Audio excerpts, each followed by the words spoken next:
আসসালামু আলাইকুম। আমি রেবেকা সুলতান আপনাদের স্বাগত জানাচ্ছি আমার চ্যানেল এম লাইফস্টাইল ব্লগারে।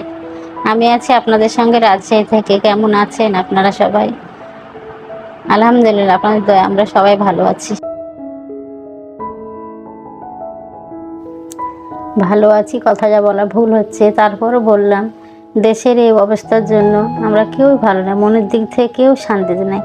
আমাদের আল্লাহর কাছে দোয়া করা ছাড়া আর কোনো কিছু করার নেই। আল্লাহ যেন আর কোনো মায়ের বুক না খালি করে।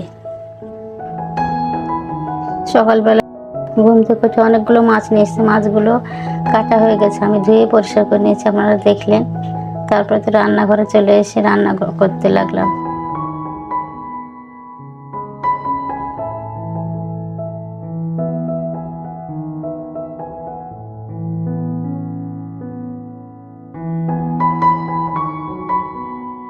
আমি এখানে বেগুন দিয়ে কচু দিয়ে পাবদা মাছ রান্না করব।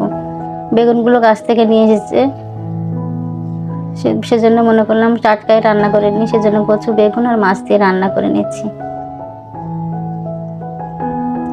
বেগুন কচু মশলা দিয়ে অনেকক্ষণ ধরে কষিয়ে নিয়েছি, তারপর পরিমাণ মতো পানি দিয়ে ঢেকে দেব সেদ্ধ হওয়ার জন্য।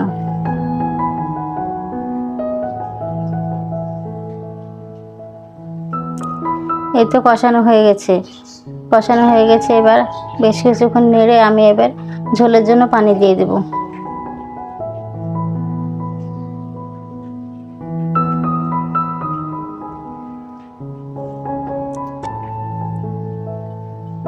ঝোলের জন্য পানি দিয়েছি, আমার কাছে মনে হলো কচুতে তো পানি টেনে নেবে, সেজন্য আর একটু পানি দিয়ে দিয়েছিলাম।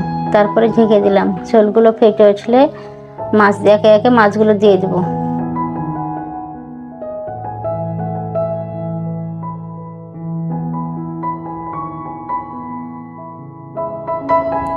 এই তো আমার তরকারি ফুটে গেছে, এবার মাছগুলো দিয়ে দিব।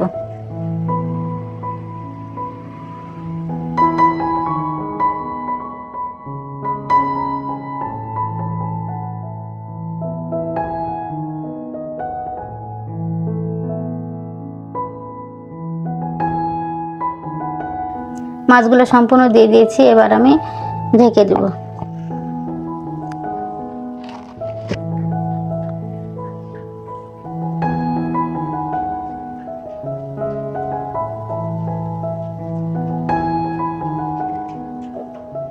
আমার কাছে মনে হয়েছে লবণ একটু কম হয়, সেজন্য লবণ দিয়ে দিব। তারপরে ঢেকে দিয়ে তরকারিটা হয়ে গেলে নামিয়ে নিব।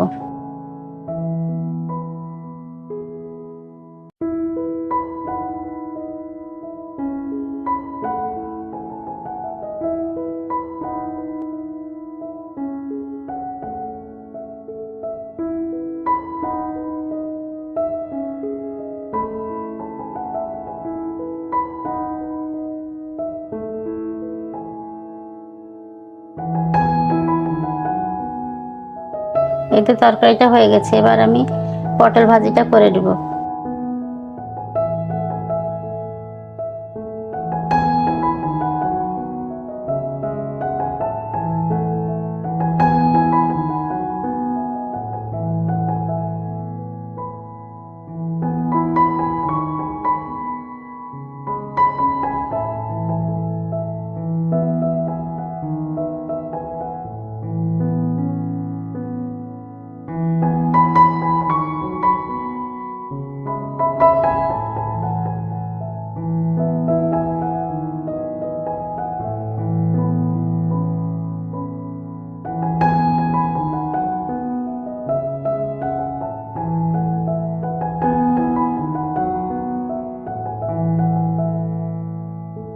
পটল ভাজিটা তো চাপিয়ে দিয়েছি হলুদ লবণ দিয়ে, তারপরে বেশ কিছুক্ষণ নাড়ার পর ঢেকে দেব।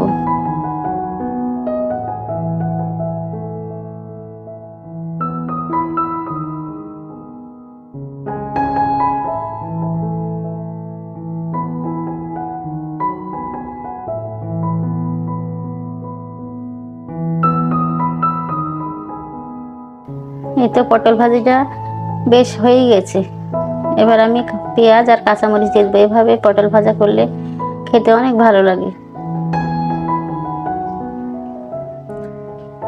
আবারও ঢেকে দিলাম কিছুক্ষণ, নাড়ার পর এবার পটল ভাজিটা হয়ে গেছে, তুলে নিব।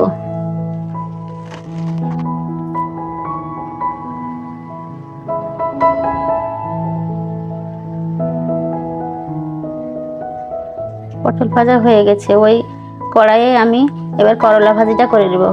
করলা ভাজির সঙ্গে আমি কয়েকটা কাঁঠালের বিচি ছিল, নষ্ট হয়ে যাবে বলে করলা ভাজির সঙ্গে কাঁঠালের বিচিগুলো দিয়ে দিয়েছি। অল্প আছে, আমি আস্তে আস্তে ভেজে নেব।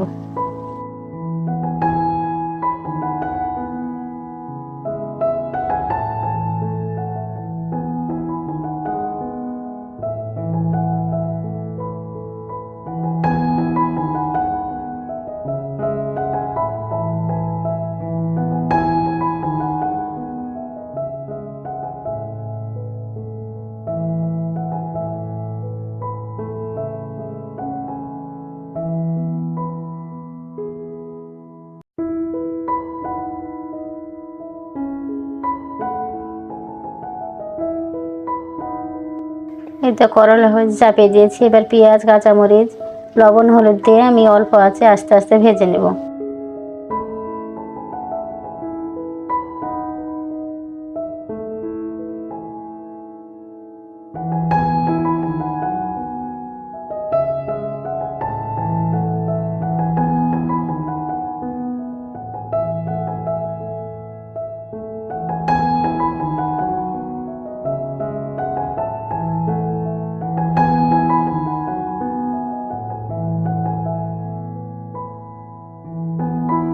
করলা ভাজিটা হয়ে গেছে, তারপর টেবিলে খাবারগুলো দিয়ে দেব।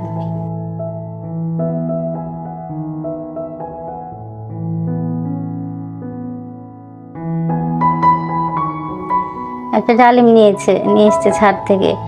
এবার ছাদে যতগুলো ডালিম হয়েছে একটাও খেতে পাওয়া যাচ্ছে না, শুধু নষ্ট হয়ে যাচ্ছে আর ইঁদুরে খেয়ে নিচ্ছে। আবার একটা নিয়ে এসেছে। আসরের নামাজ পর ছাদে গেছিলাম, ড্রাগন ফলগুলো তো পেকে গেছে, আপনাদেরকে দেখিয়েছিলাম। আজকে তুলে নিব সবগুলো, আপনাদের ভাই একে একে পেড়ে নেবে। বাইরের ভিউটা আপনাদেরকে দেখিয়ে দিলাম। একটু বৃষ্টি হয়েছিল, গাছগুলো কি সুন্দর লাগছে বৃষ্টিতে। আজকে আর বৈকালবেলা গাছে পানি দিতে হবে না।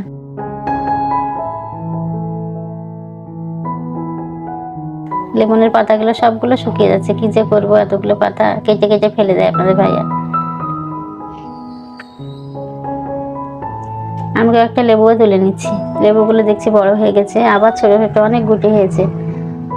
আগে চালানোর লেবুগুলো সব পেড়ে নিচ্ছি, সবাইকে দিতে হবে এই ড্রাগন লেবু, সেজন্য সবগুলো পেড়ে নিচ্ছি।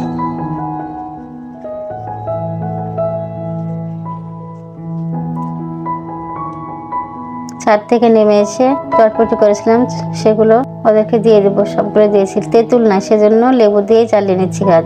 পরের ভিডিও দেখার আমন্ত্রণ রইল। আসসালামু আলাইকুম।